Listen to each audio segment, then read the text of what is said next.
고등학생 때 첫 남자친구를 만나 10년 가까이 연애를 이어오고 있었습니다.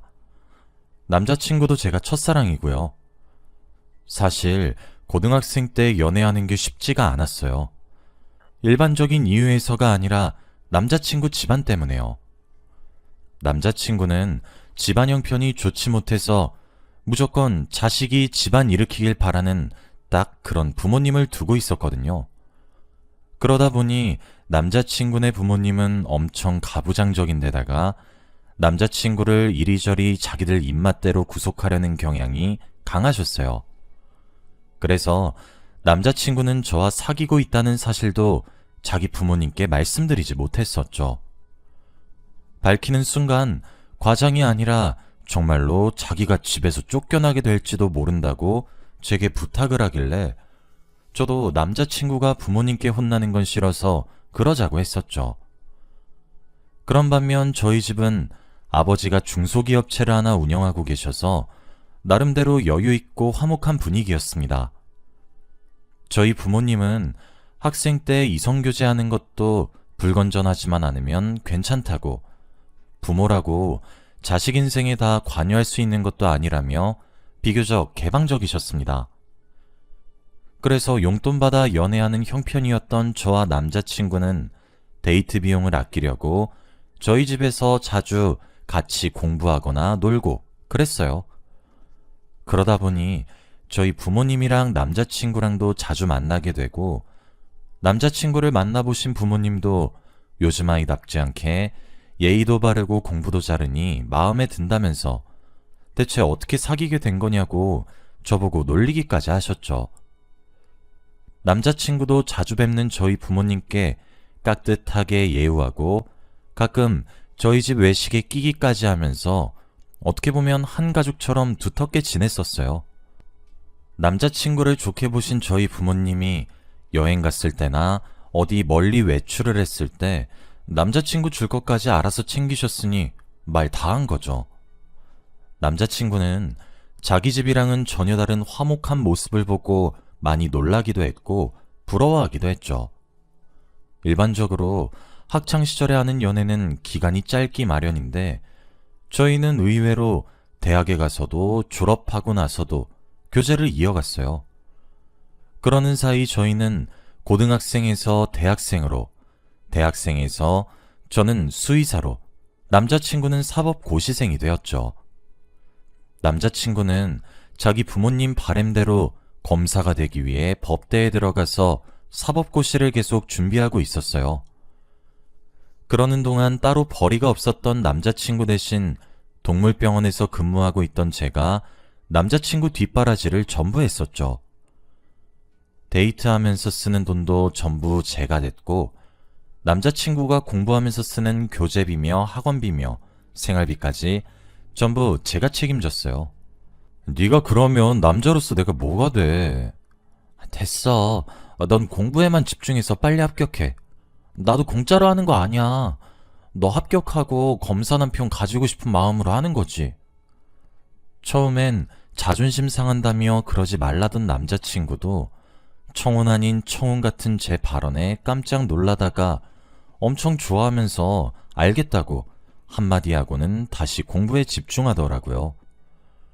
저도 남자친구도 대학 졸업한 지 좀 됐고 사귄 기간이 있으니 결혼 얘기가 슬슬 나올 법도 한데 남자친구는 아무것도 아닌 자기 처지 때문에 제게 감히 청혼을 못하고 있었나 봐요. 제가 저런 식으로 은근슬쩍 말해주니까 엄청 고마워하면서 자기 합격하면 꼭 결혼하자고 말하더라고요. 저도 남자친구와 결혼하게 될 날만을 기다렸습니다. 아까도 말했듯이 제가 사랑에 환상이 좀 있어서 꼭 첫사랑이랑 결혼까지 가고 싶다는 로망을 가지고 있었거든요. 하지만 공부로는 날고 긴다는 사람들이 다 도전하는 사법고시여서인지 남자친구는 되게 아깝게 떨어지는 일이 다반사였어요. 차라리 합격선이랑 차이가 엄청나면 에이 불가능한가 보다 하고 포기라도 하게 되는데 이번에는 꼭 될 것 같은데 결과를 보면 정말 코앞에서 떨어지고 하니까 사람 미치게 하더라고요. 보통 사람이 재수나 고시처럼 중요한 시험을 계속 준비하다 보면 거기에만 사로잡혀서 사람이 많이 예민해지잖아요. 남자친구도 예외는 아니었어요. 시험 공부가 너무 버겁다 보니까 다혈질로 변한 것 같기도 하고 별것 아닌 사소한 거 가지고 예민하게 굴더라고요. 예를 들어 제가 일이나 수술 때문에 잠시 연락을 못 받으면 나중에 저보고 뭐 하고 있었냐고, 혹시 다른 남자 만나고 있었던 거 아니냐고 추궁한다든지, 남자친구는 공부해야 하니까 저는 남는 주말 시간에는 주로 친구를 만나면서 보냈는데 그럴 때마다 친구 누구를 만나는지 어디 가는지 꼭 보고해야 한다던지요. 굳이 그게 아니더라도 일단 남자친구 시험 때문에 연락이나 잠시 얼굴 보는 시간 같은 것도 전부 남자친구 위주로 맞춰주고 있었어요. 주변에서 남자친구가 너무 올가매는 거 아니냐 해도 워낙에 중요한 시험이니까 내가 편의를 봐줘야지 하고 이해했습니다. 게다가 저는 사회생활하고 있는 데에 비해 남자친구는 아예 틀어박혀 시험만 준비하니까 당연히 옆에 저밖에 없고, 그래서 저한테 더 집착할 수밖에 없겠다는 생각이 들어 안쓰럽더라고요. 그렇게 우여곡절 끝에 남자친구와 제가 28살이 되던 해, 남자친구가 드디어 사법고시에 합격했다는 기쁜 소식을 알렸습니다. 솔직히 나이가 먹어갈수록 저도 사람인지라 불안함이 커졌는데 드디어 남자친구가 합격해서 결혼할 수 있다고 생각하니까 너무 기쁘더라고요. 저희 부모님도 마치 자기 아들이 검사가 된 것처럼 엄청 기뻐하시면서 남자친구를 호텔 레스토랑에 데려가 같이 축배를 들었어요. 이제 결혼만 하면 되겠다 생각하고 있었습니다.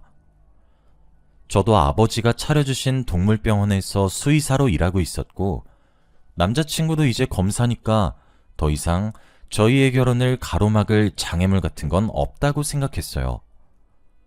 전 남자친구가 정식으로 제게 프러포즈하기만을 기다렸습니다. 그런데 몇 달이 흘러도 남자친구가 저희 결혼에 대해서는 입도 뻥끗 안 하는 거예요. 시험 합격하기 전에는 버릇처럼 나 합격하면 우리 결혼하자 하고 말했던 남자친구가요.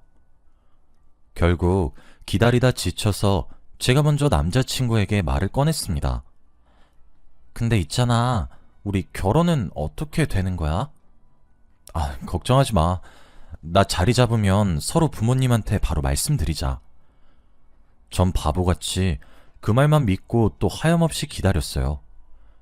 그런데 기다리다 보니 생각난 건데, 자리 잡게 되면 이라는 말은 결국 언제인지 확실히 모른다는 거잖아요. 애당초 자리 잡게 된다는 말이 정확히 뭐예요 대체? 답답해져서 제가 남자친구를 또 재촉했어요. 그랬더니 남자친구는 알겠다면서 자기 부모님께 말씀드려서 한번 인사드리러 가자고 약속하더군요. 정확한 날짜를 잡고 전 그날만 기다리면서 단정한 옷도 새로 사고 남자친구 부모님께 전해드릴 선물도 고르면서 만반의 준비를 다 했습니다. 솔직히 남자친구 부모님 마음에 들 자신이 있었어요. 집안으로 따졌을 때도 남자친구네 집안보다 나은 데다가 그저 그런 집안이 아니라 나름 국가에 공헌하는 중소기업체를 운영하고 있었으니까요. 게다가 저도 부모님 배경 믿고 인생 대충대충 산 거 아니고 열심히 공부해서 온전한 자기 병원 운영하고 있는 수의사였기 때문에 자부심을 가지고 있었습니다. 그런데 인생 한치 앞을 모른다고 남자친구의 부모님께서는 저를 마음에 들어 하지 않으셨습니다. 일단 수의사라 말하니 수의사란 직업도 잘 모르시는 것 같았고 동물 고치는 의사예요 하고 풀어서 설명해드리니 그까짓 개나 고양이 새끼 고쳐서 돈이 되냐면서 시큰둥하시더라고요. 요즘에 반려동물 키우는 사람이 늘어나고 앞으로도 촉망받는 직업이라고 열심히 설명했는데도 남자친구네 부모님은 하품만 하셨습니다. 그리고 저희 집이 회사를 운영하고 있다는 소리를 들으시고는 그나마 귀를 기울이시던데 침구 관련 회사라는 거를 아시고는 이불 장사하냐면서 대놓고 비웃으시더라고요. 솔직히 기분 나빴어요. 차마 남자친구 앞이고 저보다 어른이니까 대놓고 분위기를 싸하게 만들 순 없었지만요. 남자친구도 나중에 그 일 가지고 자기 부모님이 너무 속물 같은 모습 보인 것 같다면서 자기가 대신 사과하더라고요. 사과만으로 기분이 풀리지는 않았지만 그래도 괜히 둘 사이에 있었던 일도 아닌 거 가지고 싸우고 싶지는 않아서 제가 너그럽게 넘어갔습니다.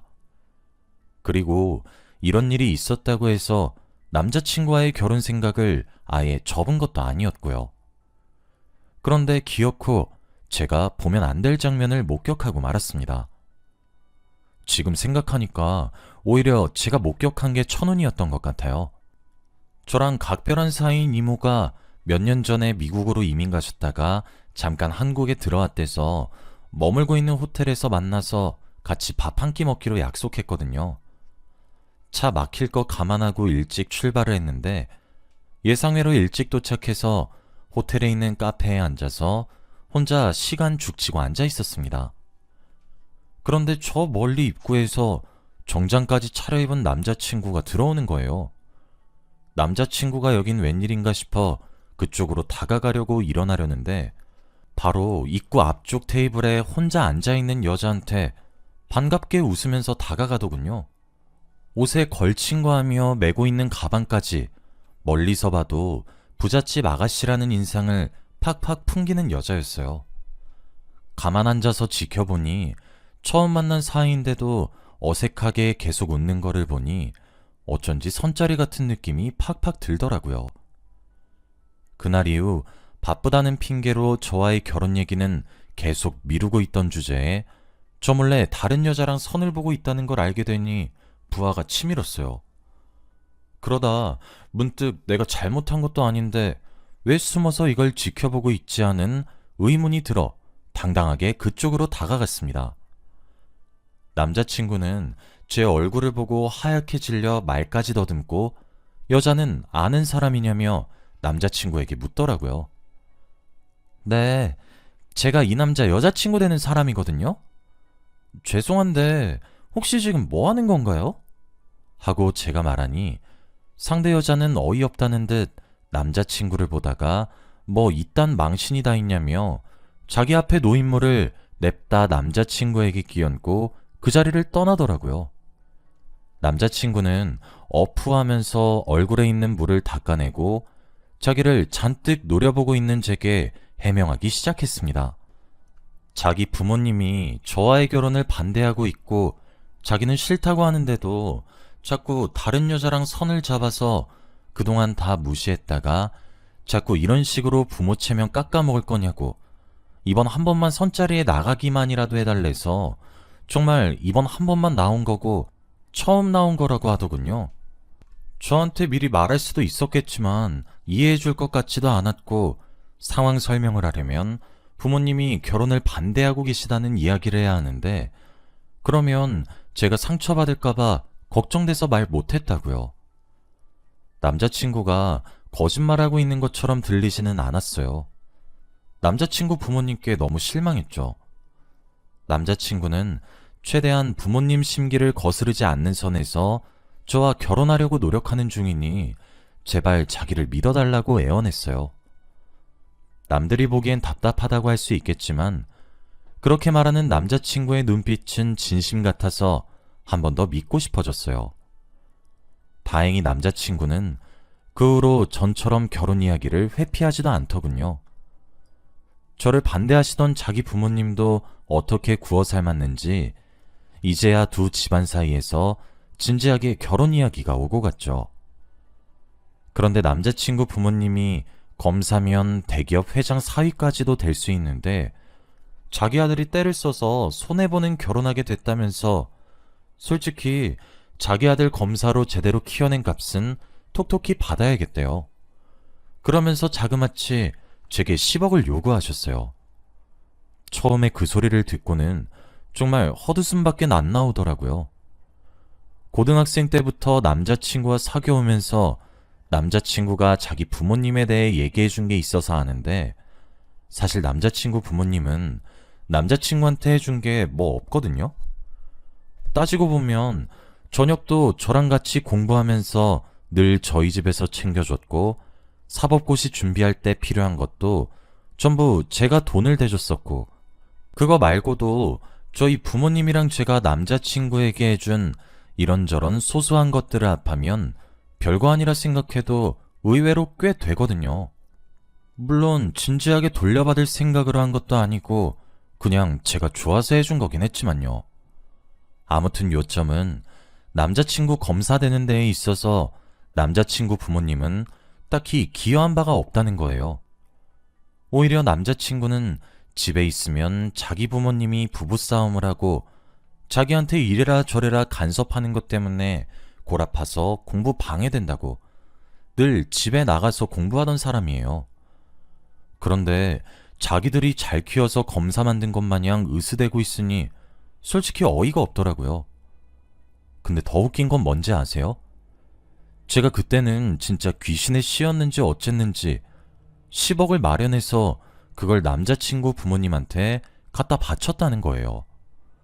심지어 저희 부모님께 이 일 말씀드리면 자존심 상해하시고 저희 부모님이 결혼을 반대하실 것 같아서 부모님께는 따로 말씀드리지 않고 은행에서 대출받은 거랑 모아놓은 목돈을 합해서 저 혼자 10억을 마련했어요.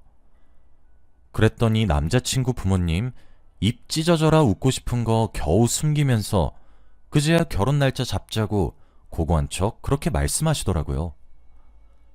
양가 부모님 모시고 상견례하고 결혼 날짜까지 잡은 후 우여곡절 끝에 드디어 남자친구와 결혼을 하게 되긴 하는구나 생각했어요. 결혼을 한 달 앞두고 청첩장까지 보내니 이제 실감이 났죠.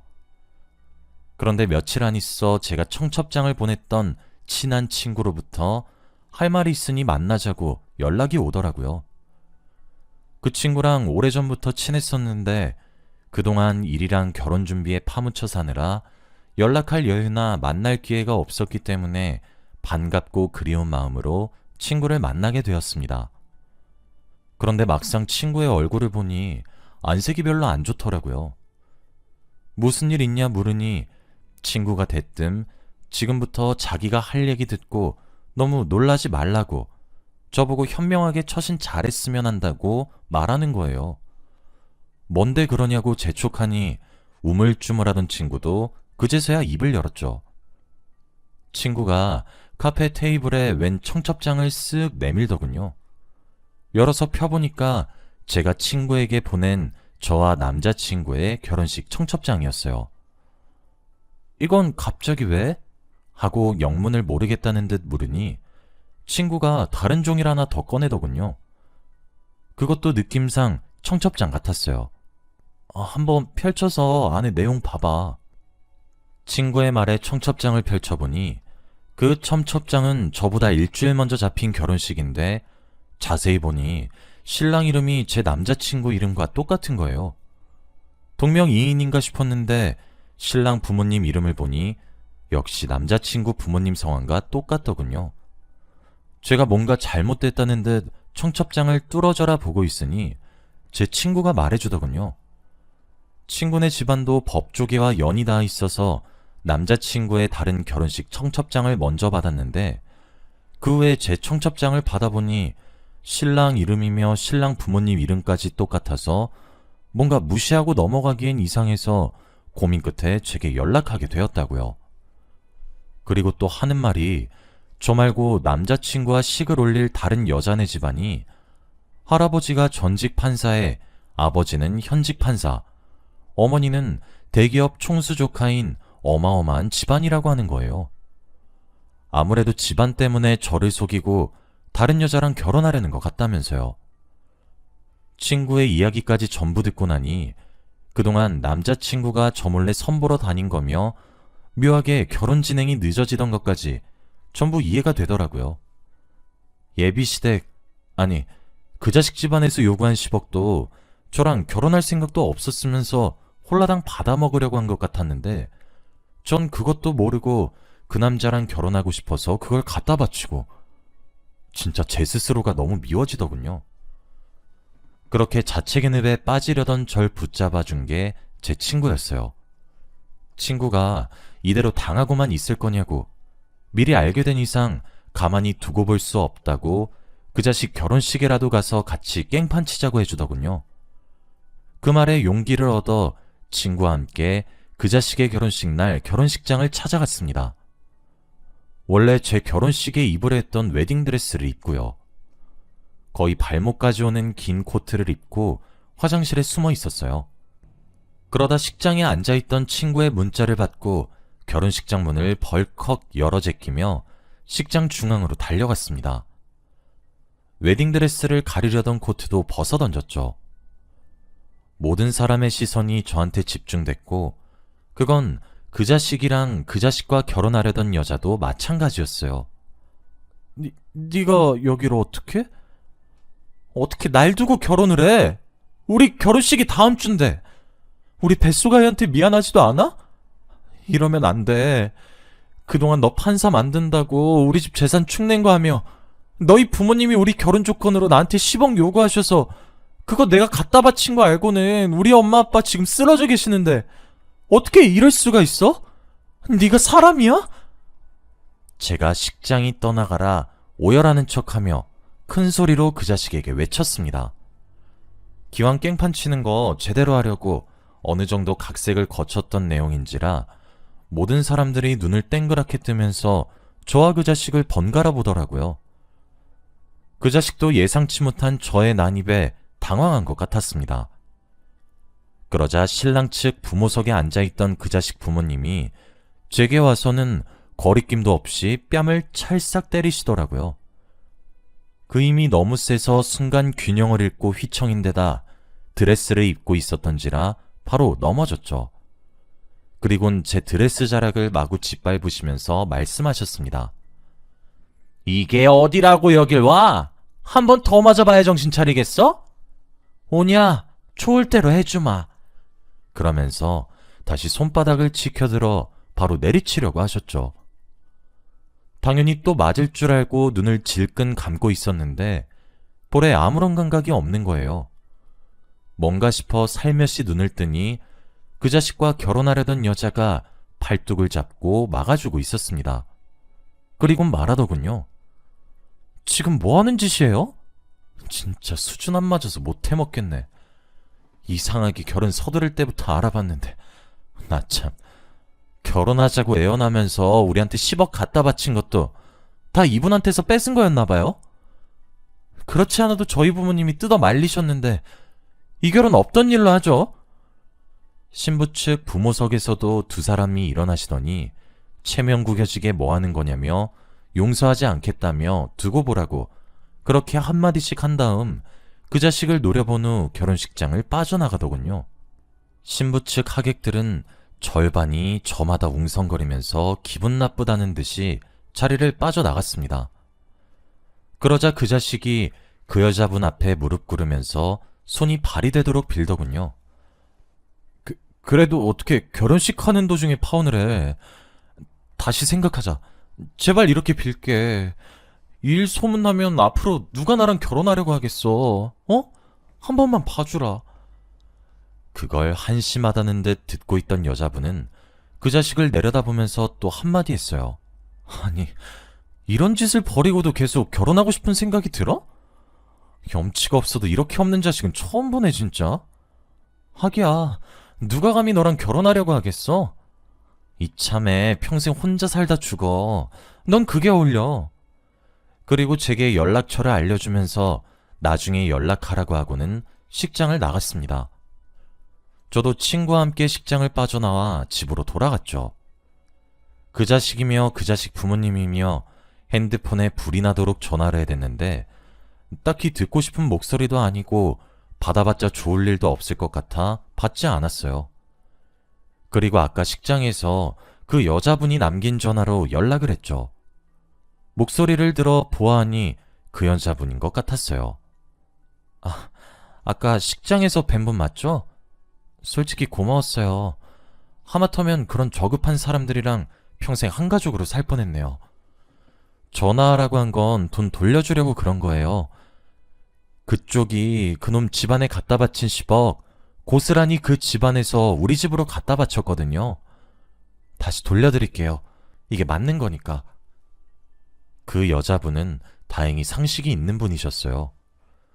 제가 겪은 이야기를 전해 듣고는 고생 많았다며 위로도 해주시고, 혹시라도 계속 전화 오고 귀찮게 하거나 무슨 일 생기면 자기가 나서서 도와주겠다고 다시 연락해도 괜찮다고 했죠. 저는 그 여자분께 감사 인사를 전하고 돈도 돌려받았습니다. 지금은 그 일로부터 5년이 지났어요. 그 자식은 결혼식에서 있었던 난리로 여자분의 집안 어른들을 비롯한 그 자리에 있던 다른 법조계 인사들에게까지 제대로 찍혀서 어디 이름도 들어본 적 없는 시골로 전근 갔다고 하더군요. 그 이후로는 소식을 전해 들은 적이 없어요. 저는 그 이후로 동물병원이 더 잘 돼서 계속 확장과 이전을 하다가 지금은 새로운 동물병원 오픈을 준비하고 있네요. 일이 일이었던 만큼 사람 만나는 게 조금 두려워지긴 했었는데, 그래도 봄은 온다고 다시 또 좋은 사람이 생겨서 그 사람과 진지하게 만남을 이어오다 결혼을 했어요. 앞으로는 동화까지는 아니더라도 적당히 행복하게 사랑하는 사람과 오래 하고 싶어요. 제 사연 들어주셔서 감사합니다.